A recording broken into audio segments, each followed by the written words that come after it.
जय हिंद मेरे प्यारे साथियों, मैं हूं विशाल रामदेव और मैं आज आपको पढ़ाऊंगा मध्यानुपात, तृतीयानुपात और चतुर्थानुपात। ये तगड़े क्वेश्चन है, बिल्कुल हर बार पूछे जाते हैं एसएससी के एग्जाम में। चाहे आप प्रीवियस ईयर उठा लेना, चाहे आप मॉक टेस्ट उठा लेना, आपको हद से ज्यादा इसी टाइप के क्वेश्चन देखने को मिलेंगे। मीन प्रोपोर्शन, थर्ड प्रोपोर्शन और फोर्थ प्रोपोर्शन, इनका प्रॉपर कॉन्सेप्ट मैं आपको समझाऊंगा। इनको करने का तरीका, इनकी शॉर्ट ट्रैक, जल्दी से जल्दी आंसर कैसे लेके आए, हर तरीका आपको सिखाऊंगा। बिल्कुल सेकंड में आप आंसर लेके आओगे। क्या आपको बहुत कम समय लगेगा, ऐसे ऐसे तरीके में आज आपको सिखाऊंगा। देखिए, ये थोड़ा सा जनरल इंट्रोडक्शन में आपको दे देता हूँ मेरे बारे में, थोड़ा सा 1 मिनट लगेगा। जरा देखिए क्लासेस का टाइमिंग, जरा बच्चों को डाउट रहता है सबसे ज्यादा कि सर क्लासेस की टाइमिंग क्या है, तो मैं आपको बता देता हूँ कि 12 बजे मैथ्स के कॉन्सेप्ट आपके लिए लाए जाते हैं। शाम को 4 बजे स्टैटिक जीके के टॉपिक वाइज पढ़ाई जाती है। शाम को 6 बजे एसएससी जीडी की जीके सेट वाइज आती है। उसके बाद में डेली रात को 9 बजे एसएससी जीडी सिलेक्शन बैच आपके लिए चल रहा है, जो मैथ्स का बिल्कुल फ्री बैच है। 45 दिन तक मैं 45 क्लासेस लूंगा और आपका सिलेबस मैथ्स का बिल्कुल कंप्लीट कराऊंगा, बिल्कुल बेसिक से एडवांस लेवल तक। और पीडीएफ आपको फ्री मिलती है टेलीग्राम पे, आपको ये सब चीजें पता है। देखिए मैं क्या पढ़ाता हूँ, 1 मिनट के लिए बता देता हूँ कि 45 दिन तक मेरा जो शेड्यूल्ड है, ये देख लीजिए आप एक बार कि 45 दिन तक मैं क्या क्या पढ़ाने वाला हूँ। 20 दिन का इसमें दे रखा है मैंने हाल फिलहाल। देखिए थोड़ा सा आगे ले चलते हैं आपको, तो मैं सीधा स्टार्ट करूंगा हमारा मीन प्रोपोर्शन के बारे में। ठीक है, सीधा स्टार्ट करूंगा मैं अपने मीन प्रोपोर्शन मतलब कि मध्यानुपात के बारे में। मध्यानुपात के बारे में, ठीक है।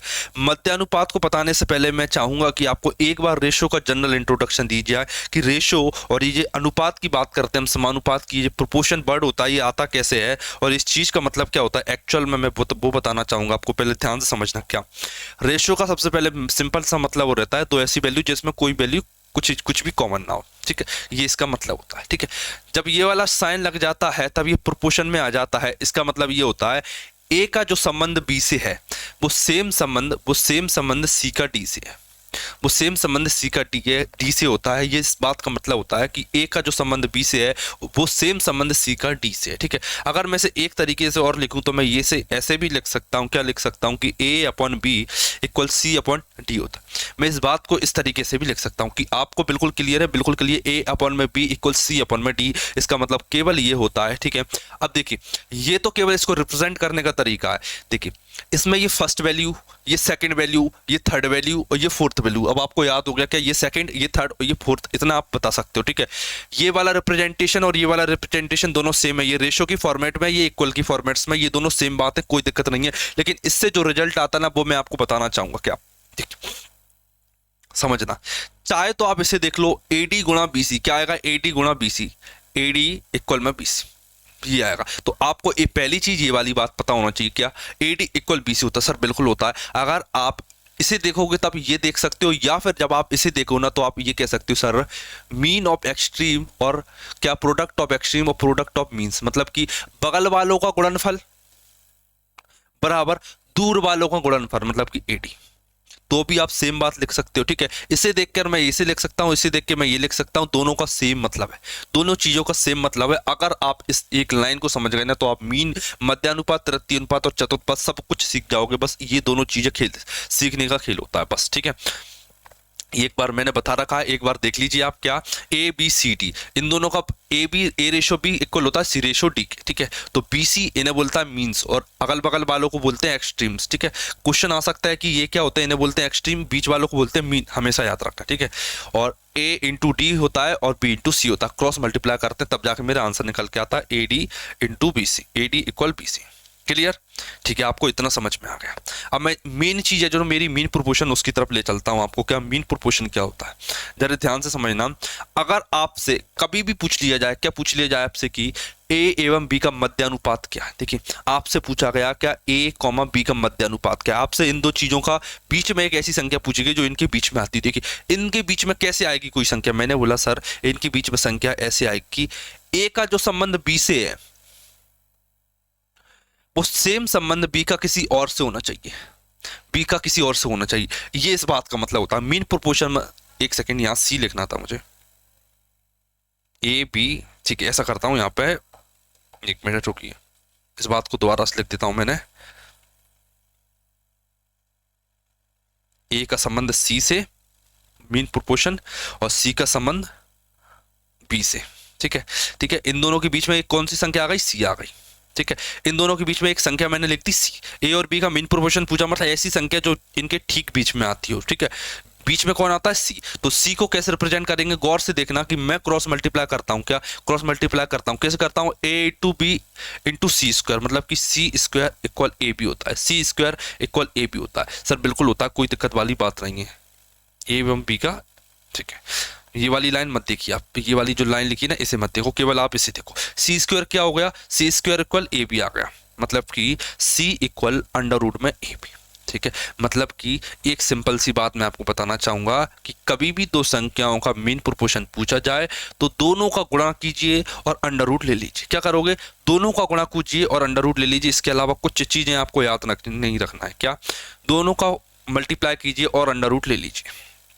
देखिए एक बार एग्जाम्पल के लिए आप इस वाले क्वेश्चन को करके दिखाइए, इस वाले क्वेश्चन को एक बार करके बताइए। इस वाले क्वेश्चन कीजिए, क्या कह रहा है? देखिए इसका और इसका मीन प्रोपोर्शन मतलब औसत अनुपात ज्ञात कीजिए। मध्य अनुपात या औसत अनुपात एक ही बात होती है, ठीक है। मैंने आपको सिखाया सर, इनके बीच में एक संख्या, मैंने मान ली कि इनके बीच में एक संख्या x, ठीक है। तो उस x की वैल्यू क्या होगी? सर x की वैल्यू कुछ नहीं होगी, बस अंडर रूट लगा दीजिए, अंडर रूट लगा दीजिए और दोनों का गुणा कर दीजिए, दोनों का गुणा कर दीजिए। मैंने ये दोनों का गुणा कर दिया, ठीक है। 169 का अंडर रूट होता है 13 और 144 का अंडर रूट होता है 12 और 12 गुणा 13 कितना होता है? सर 156 होता है। 156 मतलब कि ऑप्शन नंबर ए मेरा करेक्ट हो जाएगा। मैं उम्मीद करूंगा कि आप मीन प्रोपोर्शन निकालने में कभी गलती नहीं करोगे। बड़े बड़े क्वेश्चन कराऊंगा आज की क्लास में, बस आपको बने रहना, याद रखना, ठीक है। जरा अगले पैटर्न, अगले क्वेश्चन की तरफ चलते हैं। देखिए इसका मीन प्रोपोर्शन निकाल के बताइए आप, जरा इसका मीन प्रोपोर्शन निकाल के बताइए क्या कह रहा है। इसका मीन प्रोपोर्शन ट्राई कीजिए। फिर वही बात, दोनों के बीच में एक संख्या आएगी, मैंने मान लिया कि वो x है और इसकी वैल्यू क्या होगी? सर अंडर रूट लगा दीजिए, दोनों का गुणा कर दीजिए। 0.04 गुणा में 0.0036, ठीक है। दशमलव गिन लीजिए कितनी, मैंने दशमलव के बाद सर 2 संख्या, दशमलव के बाद 4 संख्या, दशमलव के बाद कितनी संख्या? 6 संख्या है। कितनी? 2 और 4 6, ठीक है। जो भी आंसर आएगा उसमें दशमलव के बाद 3 संख्या रहेंगी। कितनी संख्या रहेंगी? 3 संख्या, ठीक है। अंडर रूट लूंगा तो आधी हो जाएंगे। मैंने देखा सर 4 का अंडर रूट 2 होता है, 36 का अंडर रूट 6 होता है। 4 का अंडर रूट 2 होता है, 36 का अंडर रूट 6 होता है, मतलब 6 दूनी 12, 6 दूनी 12। आंसर कितना आएगा? 12। लेकिन 3 डिजिट चाहिए मुझे, तो यहाँ 0 लिखिए और यहाँ पर 12 लिख दीजिए। तो मेरा आंसर आएगा 0.012। आंसर कितना आएगा मेरा? 0.012 मेरा आंसर आएगा, मतलब 0.012, मतलब ऑप्शन नंबर ए मेरा करेक्ट हो जाएगा। मैं उम्मीद करूंगा कि आपको मीन प्रोपोर्शन कभी गलत नहीं होंगे। आपके क्वेश्चन में, एग्जाम में जो क्वेश्चन आएंगे आप उन्हें कभी भी गलत नहीं करोगे, ठीक है। एक बार ये वाला क्वेश्चन जल्दी से करके बताइए।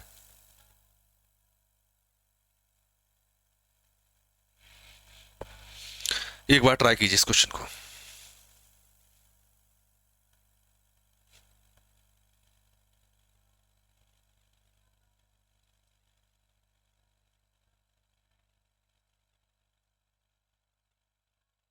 देखिए देखिए 64 और 156 क्या है? x है इनके बीच में। दोनों का अंडर रूट लीजिए। 64 गुणा में 4096, 64 गुणा में 4096, 64 गुणा में 4096। 64 का अंडर रूट कितना होता है? मैंने बोला सर ये 8 होता है, 8 होता है, ठीक है, 8 होता है। 4096 का अंडर रूट कितना होता है? 4096 का मैंने देखा, देखिए अंडर रूट निकालने का तरीका बताते हैं आपको। 4096 का देखिए इन दो डिजिट को देखिए, एंड में क्या आ रहा है? सर 6 आ रहा है। 6 या तो जब 4 का स्क्वायर करते तब 6 आता है, ये 6 का स्क्वायर करते तब आता है। क्या?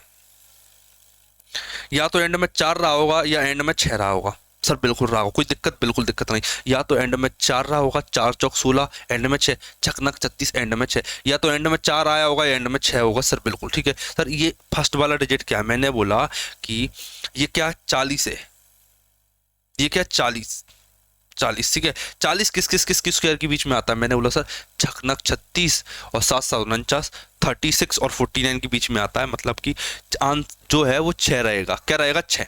इसका मतलब कि 36 से बड़ा, मतलब कि 6 आएगा। कितना आएगा? 6। मतलब ये भी और ये भी 6 आएगा। स्टार्टिंग में कितना आएगा? 6 आएगा। लेकिन सर 64 होगा कि 66 होगा? मैंने बोला कि आप 6 का गुणा 7 में कीजिए। 6 का गुणा 7 में आएगा, कितना आएगा? 42 आएगा। सर ये 42 से छोटा है, तो आंसर आएगा 64। क्या आएगा? आंसर आएगा 64, ठीक है। कितना आएगा? 64 आएगा। क्लियर सी बात है। 64 आ गया। 4096 का अंडर रूट मैंने निकालना सिखा दिया। ये मेथड बहुत ज़्यादा हेल्पफुल है और ये मेथड मैं आपको ऑलरेडी सिखा चुका हूँ। किस वाली क्लास में? मेरी स्क्वायर वाली क्लास थी, जब मैंने आपको ये मेथड बिल्कुल बेसिक से सिखा दी थी। ऐसा होता क्यों है? तो आप वो वाली क्लास मेरी देख सकते हैं, कैलकुलेशन वाली क्लास है। देखिए 8 गुणा 64 कितना हो गया? 512। ठीक, कर लोगे। स्क्वायर निकालना आप एक्स्ट्रा सीख चुके हो, याद रखना इस चीज़ को। स्क्वायर निकालना मतलब सॉरी स्क्वायर रूट निकालना कैसे स्क्वायर निकालते हैं वो मैंने आपको बता दिया। जरा इस वाले क्वेश्चन को देखिए, एक्स का मान पूछा है, ये वाला ट्राई कीजिए एक बार।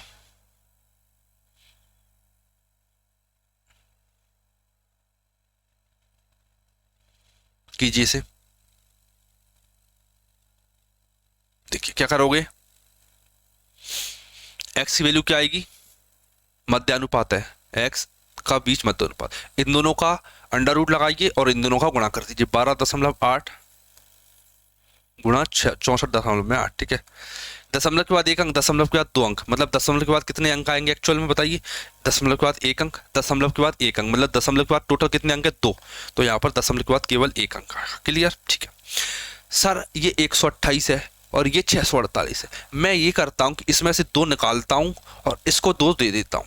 2 8 16 86 की 2 12 दूनी 24 और 25। ठीक है, मैंने दो इसमें से निकाला और दो इसे दे दिए, कोई दिक्कत नहीं होगी इससे। ठीक है, 3 2 4। ठीक है, तो ये 324 हो जाएगा, ये दोगुना हो जाएगा और ये आधा हो जाएगा। क्लियर सर, कोई दिक्कत वाली बात नहीं है, कोई दिक्कत नहीं है। इसमें से दो इसे दे दिया मैंने। ठीक है, क्यों दे दिया? क्योंकि सर ये 256 होता है ना, ये 16 का स्क्वायर होता है। 16 का स्क्वायर होता है, किसका होता है? 16 का। किसका स्क्वायर होता है? 16 का। 324 किसका स्क्वायर होता है? 18 का। 16 गुणा 18 कीजिए, 16 गुणा 18 मेरा आंसर हो चुका है। देखिए 16 का गुणा 18 में की 16 8 128 हासिल किया है 12। 16 कम 16, 16 और 12 कितना होता है? 16 और 2 18 होता है 28। 28 और एक डिजिट के बाद डेसिमल, मतलब 28.8 आंसर आएगा। 28.8। इसके ऑप्शन शायद गलत दे रखे हैं। ठीक है, इसके ऑप्शन गलत दे रखे। 28.8 मेरा आंसर आ जाता है। एक बार क्वेश्चन को देख लीजिए आप। उम्मीद करूंगा कि आपको ये क्वेश्चन समझ में आ चुका होगा। बढ़े आगे?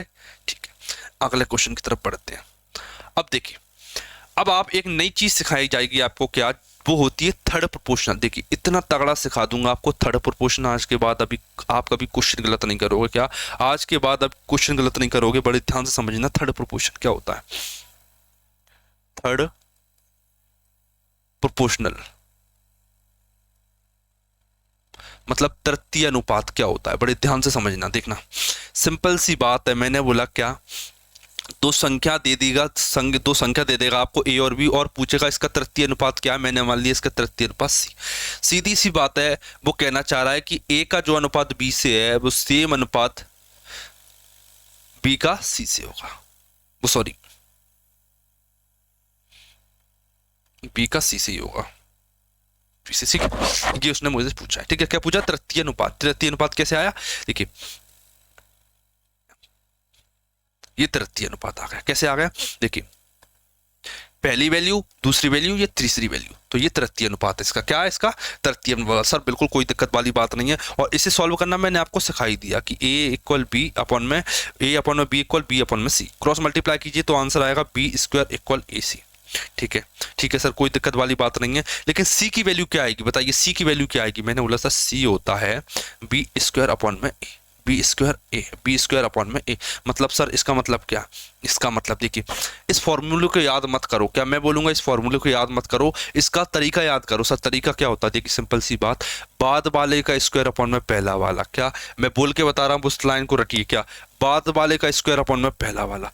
बाद वाला मतलब बी, बी का स्क्वायर अपॉन में ए, पहला वाला। बाद वाले का स्क्वायर अपॉन में पहला वाला। सर कैसे? इस वाले क्वेश्चन को करके बताइए एक बार। देखिए बाद वाले का स्क्वायर अपॉन में पहला वाला, बाद वाले का स्क्वायर अपॉन में पहला वाला, इसी की वैल्यू आ गई। जो इसके बीच में है वो थर्ड प्रोपोर्शन रहेगा इसका। ठीक है, बाद वाले का स्क्वायर अपॉन में पहला वाला। सर 4 चौक 16, 4 8 24, 4 चंग 24, सॉरी 4 चंग 24। इस 4 से काटा तो 4 चंग 24, और 6 गुणा 6 होता है 36। Option number C. ठीक है, बाद वाले का स्क्वायर अपॉन में पहला वाला। तृतीय अनुपात निकालने का तरीका इससे बेस्ट कुछ नहीं हो सकता। इसे रेशो मत बनाना, लंबा पड़ेगा क्वेश्चन। ये तरीका बेस्ट है, एक लाइन में आंसर आपका निकल के आएगा। ठीक है, ठीक है, मुझे भी याद नहीं होती चीजें, लेकिन जो तरीके बता रहा हूं इनसे आपको भी याद होने में मदद मिले। ठीक है, ये वाला करके बताइए, आपको समझ में आ गया। सर जब भी थर्ड प्रोपोर्शनल पूछे, बाद वाले का स्क्वायर अपन में पहला वाला, बाद वाले का स्क्वायर अपन में पहला वाला। 9 नाम 81, 9 तिये 27, 9 तिये 27, 3 गुणा 3 होता है सर 9। ऑप्शन नंबर डी मेरा आंसर आ गया। कर लोगे आप, बिल्कुल कर लोगे। सेकंड्स के क्वेश्चन है ये, क्या सेकंड्स के क्वेश्चन है, सारे के सारे प्रीवियस ईयर में आए हुए क्वेश्चन, कुछ भी एक्स्ट्रा नहीं दिया गया है इसमें, ज्यादातर मैंने प्रीवियस ईयर के क्वेश्चन ले रखे हैं इसमें। ये वाला क्वेश्चन देखिए, 42 और 63 का तृतीय अनुपात। मैंने बोला सर सिंपल सी बात है, बाद वाले का स्क्वायर अपन में पहला वाला, अपन में पहला वाला, ठीक है। 21 दूनी, ये 63 है, कितना है ये 63, 21 दूनी 42 और 21 तिया 63, 3 का गुणा 63 में करोगे तो 3 तिया 9, 3 छंग 18, बटे में 2 आएगा। इसका आधा करोगे तो कितना आएगा, 2 नाम 18, 4.5, 94.5 आंसर आएगा, मतलब कि ऑप्शन नंबर सी। कर लोगे, बाद वाले का स्क्वायर अपन में पहला वाला, सर बिल्कुल सीख गए, कोई दिक्कत वाली बात नहीं।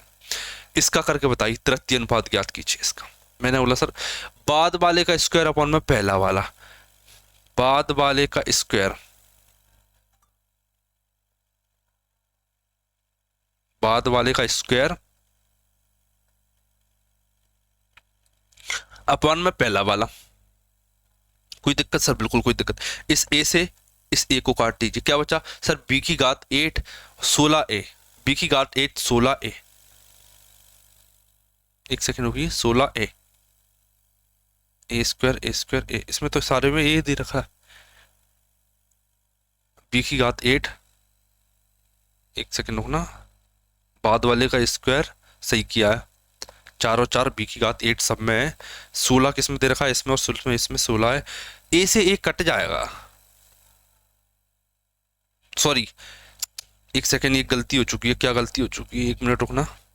देखिए, अगर अपॉन में 1 होता है, ठीक है, इन दोनों का मल्टीप्लाई होता है, इन दोनों का मल्टीप्लाई हो जाता है, इन दोनों का मल्टीप्लाई हो जाएगा तो कितना आ जाएगा, ये कितना हो जाएगा, ए क्यूब हो जाएगा, 16 ए क्यूब आएगा, कितना आएगा 16 ए क्यूब। मैंने गलती कर दी, मैं काट दिया गलती से, कटेगा नहीं वो, ठीक है। इसका और इसका मल्टीप्लाई होता है, क्या होता है, इन दोनों का मल्टीप्लाई होता है। सर कैसे होता है, ये ए अपॉन 1 है, जब ये ऊपर जाता है तो ये 1 अपॉन ए हो जाता है, ये 1 अपॉन ए हो जाता है, फिर नीचे नीचे वाले का मल्टीप्लाई करते हैं, इस टाइप से होता है, ठीक है। थोड़ी सी गलती आप मत करना, ये वाली गलती, ठीक है। ये वाला क्वेश्चन देखिए, 5, 8 और 30 का चौथा अनुपात। जैसे आपको तृतीय अनुपात, मीन प्रोपोर्शन मतलब मध्यानुपात, तृतीय अनुपात, ऐसे ही आपको चतुर्थ अनुपात निकालना सिखाऊंगा, एक बार गौर से देखना। जब भी आपसे बोले ए बी सी का चतुर्थपाद ज्ञात कीजिए, आप मान लीजिए कि एक्स है उसका चतुर्थपाद, ठीक है। एक्स कैसे निकालेंगे, बड़े ध्यान से समझना। मैंने बोला सर ए का जो संबंध बी से है वो सेम संबंध सी का एक्स से होगा, ये इस बात का मतलब होता है, ठीक है। बी सी अपॉन में ए एक्स, मतलब ए एक्स इक्वल में बी सी। मैंने आपको बताया था product of extreme product of mean equal होता है, बगल वालों का गुणनफल बराबर दूर वालों का गुणनफल बराबर होता है, तो एक्स की वैल्यू क्या आएगी सर, बी सी अपॉन में ए। इसे कैसे याद करें सर, ये देखिए, बाद वालों का गुणनफल अपन में पहला वाला, क्या बाद वालों का गुणनफल अपन में पहला वाला, थर्ड प्रोपोर्शन बाद वाले का स्क्वायर अपन में पहला वाला, इसी बाद वालों का गुणनफल अपन में पहला वाला। कर लोगे सर, बिल्कुल कर लेंगे, कोई दिक्कत वाली बात नहीं है, बीसी अपन में। देखिए ये वाला करके बताइए। मैंने बोला सर चौथा अनुपात मतलब एक्स की वैल्यू पूछ रहा है, सर बाद वालों का गुणनफल अपन में पहला वाला, 5 6 30 6 8 48, मतलब ऑप्शन नंबर सी। कर लोगे, बिल्कुल कर लेंगे सर, कोई दिक्कत वाली बात नहीं। अच्छे लेवल के क्वेश्चन भी ले रखे हैं मैंने आगे, बड़े वाले क्वेश्चन जो बड़े वाले रहते हैं ना वो भी ले रखे हैं, जो टाइम टेकिंग रहते हैं। इसका चौथा अनुपात, मैंने बोला सर चौथा अनुपात, बाद वालों का गुणनफल अपन में पहला वाला, प्रोडक्ट ऑफ बाद वाला अपन में पहला वाला, 7 3 21 15 3 45, ऑप्शन नंबर बी। कर लोगे ये वाला क्वेश्चन, बिल्कुल कर लेंगे, कोई दिक्कत वाली बात नहीं। ये वाला क्वेश्चन ट्राई कीजिए, ये वाला क्वेश्चन ट्राई कीजिए एक बार। चौथा अनुपात पूछा, चौथा अनुपात एक्स, बाद वालों का गुणनफल अपन में पहला वाला, 192 गुणा 27 बटे में 24, 8 या 24, 8 दूनी 16, 8 चौक 32, 3 से 27 काटोगे 9 आएगा, 24 गुणा 9 करोगे 240 में 9 घटा दीजिए, 200 कितना आएगा 231, 9 सॉरी कितना आएगा 200 10 240 224 कितना आ जाएगा 936 एंड में 6 आएगा 216 आ जाएगा, कितना आ जाएगा 216 आ चुका है। क्लियर, ठीक। अगले क्वेश्चन पर ले चलते हैं आपको। इसका चौथा अनुपात ज्ञात कीजिए। चौथा अनुपात कैसे ज्ञात करोगे, बाद वालों का गुणनफल अपन में पहला वाला, अपन में पहला वाला 16 से 32 दो बार में 26 दूनी 52, 26 दूनी 52, ऑप्शन नंबर सी। कर लोगे आप। देखिए मीन प्रोपोर्शन, दोनों का गुणनफल अंडर रूट लगा दो। थर्ड प्रोपोर्शन, बाद वाले का स्क्वायर अपन में पहला वाला। फोर्थ प्रोपोर्शन बताइए, फोर्थ प्रोपोर्शन कैसे करते हैं। फोर्थ प्रोपोर्शन निकालने का सिंपल सा तरीका क्या तरीका होता है, बाद वालों का गुणनफल अपन में पहला वाला। ठीक है, कर लोगे आप। ये वाला क्वेश्चन देखिए, अब अगला ये वाला ट्राई कीजिए। देखिए ये क्वेश्चन क्या कह रहा है, बड़े ध्यान से समझना। क्या 2, 5, 6 का चौथा अनुपात, 6, 8, 9 का चौथा अनुपात का अनुपात क्या की। देखिए इसका चौथा अनुपात आएगा, इसका चौथा अनुपात आएगा, और दोनों का रेशो चाहिए। मैंने बोला सर रेशो लगा लीजिए, रेशो लगा लीजिए, लगा लोगे बिल्कुल। इसका चौथा अनुपात ज्ञात कीजिए। मैंने बोला सर बाद वालों का गुणनफल अपन में पहला वाला, बाद वालों का गुणनफल अपन में पहला वाला। ठीक है, कोई दिक्कत नहीं सर। इसका बाद वालों का गुणनफल अपन में पहला वाला। देखिए कितना सिंपल हो गया, आप कर लोगे क्या, बिल्कुल कर लेंगे सर। 2 से 6 कट गया 3 आएगा, 3 से 9 कट गया 3 आएगा सर, 3 से 6 कट गया 2 आ गया, 2 से 8 कट गया 4 आ जाएगा। यह 5 बचा और यहाँ 4 बचा, मतलब कि 5/4। ऑप्शन नंबर सी मेरा करेक्ट हो जाएगा। गुणा भाग करना और काटना आपको आता है, आपको जो चीज नहीं आती और जो तरीके नहीं आते वो मैंने आपको सिखा दिया। ठीक है, ये वाला ट्राई कीजिए एक बार, एक बार आप दिमाग लगाइए इसे कैसे करेंगे। सेम क्वेश्चन है ये वाला, तो ये वाला देखिए एक बार। देखिए अब इसने क्या लॉजिक लगाया, इसका फोर्थ प्रोपोर्शन, देखिए इसका फोर्थ प्रोपोर्शन और इसका थर्ड प्रोपोर्शन दोनों इक्वल है, दोनों इक्वल है। मैंने बोला सर इसका फोर्थ प्रोपोर्शन मतलब बाद वालों का गुणनफल अपन में पहला वाला। सर बिल्कुल ठीक है, कोई दिक्कत नहीं है। इसका थर्ड प्रोपोर्शनल क्या होगा, मैंने बोला सर बाद वाले का स्क्वायर अपन में पहला वाला, बाद वाले का स्क्वायर अपन में पहला वाला। एक की वैल्यू निकाल लोगे आप, बताइए। निकल जाएगी, कोई दिक्कत वाली बात नहीं। देखिए 12 दूनी 24, 9 तिया 27, 9 चौक 36, 3 से 36 काटोगे तो 9 चौक 36 होता है, 9 चौक 36 होता है। एक सेकंड गलत काटी, सॉरी 3 से काटना था मुझे, एक सेकंड। 9 से काटिए 4 आया, लेकिन 3 से 36 काटोगे तो 12 आएगा। कितना आएगा 12। 2 से 4 काटोगे तो कितना आएगा 2 दूनी 4 और 12 दूनी 24। कितना है 12 दूनी 24, ऑप्शन नंबर। देखिए इसमें आपको मैं क्या करता हूं, इस वाली क्लास में आपको केवल कॉन्सेप्ट सिखाता हूं, फिर प्रैक्टिस करते हैं ज्यादा से ज्यादा क्वेश्चन की कम से कम समय में। क्या प्रैक्टिस करते हैं ज्यादा से ज्यादा क्वेश्चन की कम से कम समय में, ताकि आपका भी टाइम सेव हो और आपको कॉन्सेप्ट और क्वेश्चन, नंबर ऑफ क्वेश्चन ज्यादा देखने को मिल जाए। क्लियर।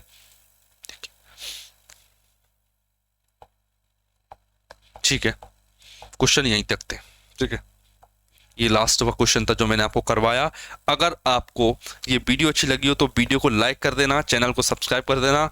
नेक्स्ट वीडियो में मिलेंगे। कौन सा कॉन्सेप्ट आपको नहीं आता वो मुझे आप कमेंट करोगे, क्योंकि मुझे केवल कॉन्सेप्ट की तलाश है कि कौन सा कॉन्सेप्ट जो बच्चों को नहीं आता वो मुझे आता है, वो मैं आपको सिखाऊंगा। बस आपको कमेंट करना है ताकि आप मैं नंबर ऑफ कॉन्सेप्ट मैं पता कर सकूँ। कमेंट जो आप कमेंट करते हो ना, उसी के बेसिस पे मुझे पता चलता है कि नेक्स्ट कॉन्सेप्ट क्या मैं पढ़ाऊँ। ठीक है, तो बस आपको कमेंट करना है एक कि सर ये वाला कॉन्सेप्ट डिस्कस कीजिए नेक्स्ट क्लास में, तो आपको वीडियो उसी टॉपिक पर मिलेगी। मिलते हैं नेक्स्ट क्लास में।